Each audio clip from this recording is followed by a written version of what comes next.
Roadmap के मुताबिक तो मैंने ठीक ही सड़क पकड़ी थी, फिर भी ज्यादा आगे बढ़ने से पहले आश्वस्त हो जाना बेहतर समझा। सुबह होने से पहले का धुंधल अभी काफी शेष था। सड़क पर किसी कुत्ते तक का नामोनिशान नहीं था। पीठ पर लदा अपना बैगेज मैंने सड़क के किनारे वाले पार्क की एक बेंच पर रखा और हल्का फुल्का व्यायाम कर समय बिताने लगा। काफी देर बाद पैंट शर्ट पहने एक आकृति जॉगिंग करती हुई पार्क की ओर आती दिखाई दी। कुछ ही देर में वह काफी नजदीक आ गई। ये एक पहाड़ी लड़की थी। पार्क में मुझे व्यायाम करता देख किंचित आश्चर्य की रेखाएं उसके माथे पर उभरी, लेकिन जाहिराना तौर पर वह सामान्य तरीके से पार्क में दाखिल हुई और जॉगिंग करती रही। Excuse me. दूसरे चक्कर में वह मेरे निकट से गुजरी तो मैंने टोका। वह रुक गई। सहस्त्रधारा जाना है मुझे, मैं बोला। ठीक जगह रुके हैं आप। वह बोली, पहली बस ठीक 6 बजे यहाँ से गुजरेगी। ले ट हो गई तो मैंने शंका जाहिर की। पिछले 5 सालों में तो कभी हुई नहीं। वह उपहासपूर्वक बोली, यानी कि पिछले 5 सालों से आप लगातार यहाँ जॉगिंग कर रही हैं। उसके रवैये को दरकिनार कर मैंने पूछा, सो वॉट। मेरी बात पर उसका चेहरा एकदम से गर्म हो गया। डोंट बी एंग्री, यूं ही पूछ लिया मैंने तो। मैं बोला, मुझे आप सिर्फ रोडवे बता दीजिए, पैदल जाना चाहता हूँ। पैदल? उसने आश्चर्यपूर्वक मुंह खोला। शक सूरत से तो घुमक्कर नजर नहीं आते आप। तब मैंने पूछा, सच बता दूं? हाँ, नहीं, आपकी तरह नकचड़ा नहीं हूं मैं। उठाई गिर। मेरी बात को सुनते ही वह थोड़ा हंसकर बोली, ये काम भी तो कोई घुमक्कर ही कर सकता है मैम। मैंने भी मुस्कुराकर कहा, बहुत हो लिया। एक ही स्थान पर लेफ्ट राइट कूदना शुरू कर वह चुटकी बजाती हुई बोली, बाकी गप सहस्त्रधारा पर फूटिए।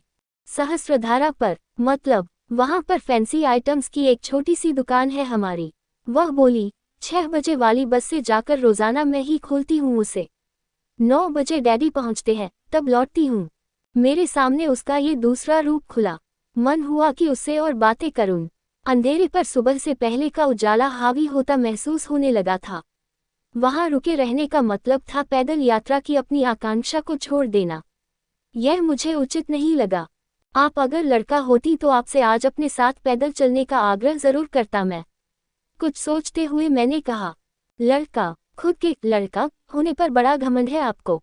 मेरी बात पर इस बार वह पूरी तरह बिफर गई। तिब्बत की बेटी हूँ, आपसे ज्यादा तेज और ज्यादा दूर तक पैदल चल सकती हूँ मैं। हम लोगों के बारे में आइंदा इतना कम न सोचना। बाप रे, बड़ी खतरनाक लड़की है। उसके तेवर देखकर मैंने सोचा, सीधा सादा मजाक तक बर्दाश्त नहीं है इसे। ओ के विषय को तुरंत बदलते हुए मैंने उससे विदा ले लेना ही बेहतर समझा। बोला, आपकी दुकान पर मिलता हूँ। Good day. जरूर, वह सामान्य स्वर में बोली, बशर्ते कि आप 9 बजे तक वहां पहुंच जाएं। अरे हाँ। बैगेज उठाकर मैं चलते चलते पलटा। आपका नाम तो पूछा ही नहीं मैंने। बहुत पवित्र नाम है, वह मुस्कुराकर बोली, नहाकर पूछना। इसके साथ ही वह आगे को दौड़ गई। मैंने सहस्त्रधारा की ओर रुख किया। ऊंची सड़कों पर चलने का ये पहला ही अवसर था मेरा। सूरज निकलने से पहले तक तो फिर भी कुछ राहत रही। उसके बाद धूप चुभने लगी। सैर सपाटे के लिए घरों से निकले लोग भी अब शहर की ओर लौटते नजर आने लगे थे। मैं चलता रहा और उस सीमा से आगे निकल गया जहां पहुंचकर शहर के लोग सैर का आनंद लेकर घर लौटने का मन बना लेते होंगे। सड़क पर लोग नजर आने खत्म हो गए। पेड़ों पर चिड़ियों के स्वर तेज होने लगे थे।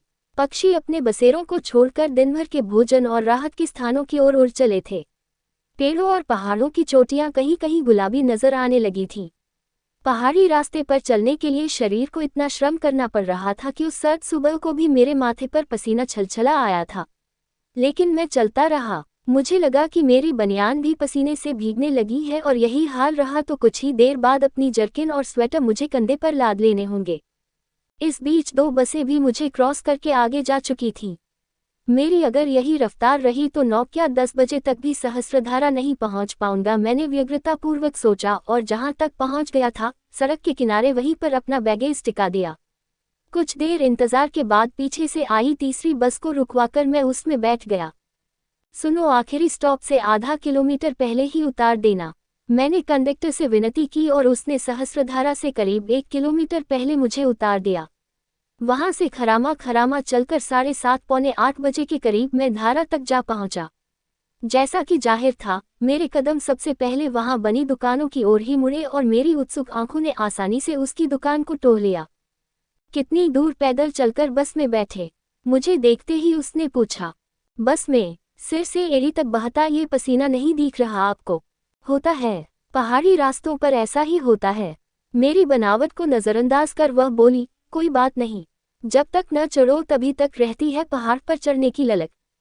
कमाल हो, सो तो हूँ, वह बोली। ऐसा करो, उधर जाकर पहले नहा लो, बाहर और भीतर दोनों तरफ का मैल धो डालेगी, बड़ी पवित्र धारा है।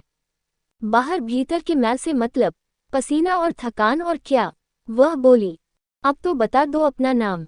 मैं विनयपूर्वक बोला। कहा न, अपना बैग स्पीड से उतार कर नीचे रखो, आराम से बैठकर एड़ी तक बहता ये पसीना सुखाओ, अपने पूर्व अंदाज में वह बोली। उसके बाद, धारा के बीच पड़े बड़े बड़े पत्थर देख रहे हो न, उनमें से एक पर मेरा नाम लिखा है। नाम ढूंढने के बहाने नहाना भी हो जाएगा क्यों? कमाल थी वह लड़की, या तो उसके पास गुस्सा था या उपहास। मैं बार बार उसकी उपहास भरी बातों से अंदर तक छिल जाता, फिर भी सौम्यता और सरलता के आकर्षण में बंधा कुछ कह नहीं पाता। अच्छा छोड़ो, सहज होकर मैं पुनः बोला, कितने भाई बहन हैं आप? मैं तो अकेली ही, अपनी भाई भी हूँ बहन भी। इस बार वह धीरे से बोली। सॉरी, कोई बात नहीं, आप। हम तो बहुत हैं, 7। मैं सबसे छोटा हूँ। बहनें कितनी हैं? उसने तपाक से पूछा। सिर्फ एक, आप जैसी ही होगी। I mean, naughty and beautiful. मुझसे कहीं ज्यादा, और बहादुर भी। अच्छा, उसने प्रफुल्लित स्वर में पूछा, नाम भी बड़ा प्यारा होगा ना? क्या है भला? वही तो पूछ रहा हूँ सुबह से। उसकी नाक पकड़कर दाएं बाएं हिलाते हुए अपेक्षाकृत अधिकारपूर्ण स्वर में मैं बोला, बताती है कि नहीं? सोनम। सोनम नामग्याल। एक झटके के साथ अपनी नाक छुड़ाकर मेरे हाथ को बारी बारी कई बार अपनी आंखों पर लगाया उसने। मैं हर बार उनसे बहते स्नेह का गर्म स्पर्श अपनी त्वचा, अपने दिल, अपने दिमाग पर महसूस करता रहा। अब तक बह रही है स्पर्श की वह पवित्र धारा, ऐसा लगता है।